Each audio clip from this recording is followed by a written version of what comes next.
Hi friends, இன்றைக்கி நம்ம பார்க்க போகிற ரெசிபி கத்திரிக்காய் கடையல். இட்லி தோசைக்கு ஒரு சூப்பரான சைட் டிஷ் எப்படி பண்ணுறதுன்னு பார்க்கலாம். அதுக்கு தேவையான பொருட்கள் கத்திரிக்காய், பச்சை மிளகா, பூண்டு, வெங்காயம், தக்காளி, கொத்தமல்லி இலை. இப்போது நம்ம பார்த்த எல்லா காயையுமே கட் பண்ணி ஒரு குக்கரில் சேர்த்துக்கோங்க.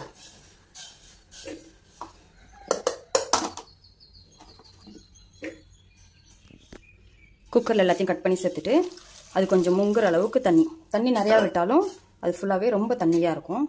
ஸோ லைட்டாக மஞ்சத்தூள், உப்பு இப்போ வேணுனாலும் போட்டுக்கோங்க, இல்லை நெக்ஸ்ட்டு தாளிக்கும் போது கூட போட்டுக்கலாம். போட்டு குக்கர் மூடி ஒரு 2 விசில் விட்டால் போதும். 2 விசிலுக்கு அப்புறம் குக்கர் ஓப்பன் பண்ணிடலாம். பாருங்கள், நல்லா வெந்துருச்சு கத்திரிக்காய்லாம். இது அப்படியே இந்த சட்டியில் மாற்றி லைட்டாக கொஞ்சம் கடைஞ்சி எடுத்துக்கலாம்.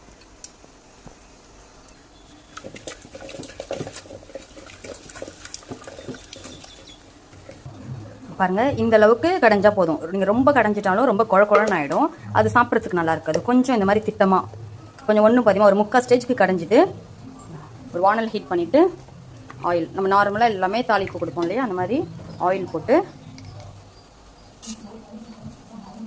கடுகு பொரிஞ்சோடனே காஞ்ச மிளகா, கருவேப்பிலை, பெருங்காயப்பூ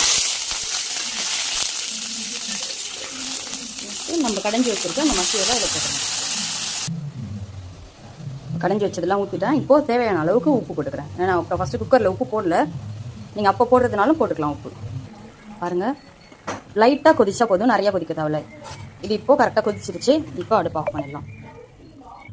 சுட சுட சூப்பரான கத்திரிக்காய் கடையல் ரெடி. நீங்களும் ட்ரை பண்ணி பாருங்கள்.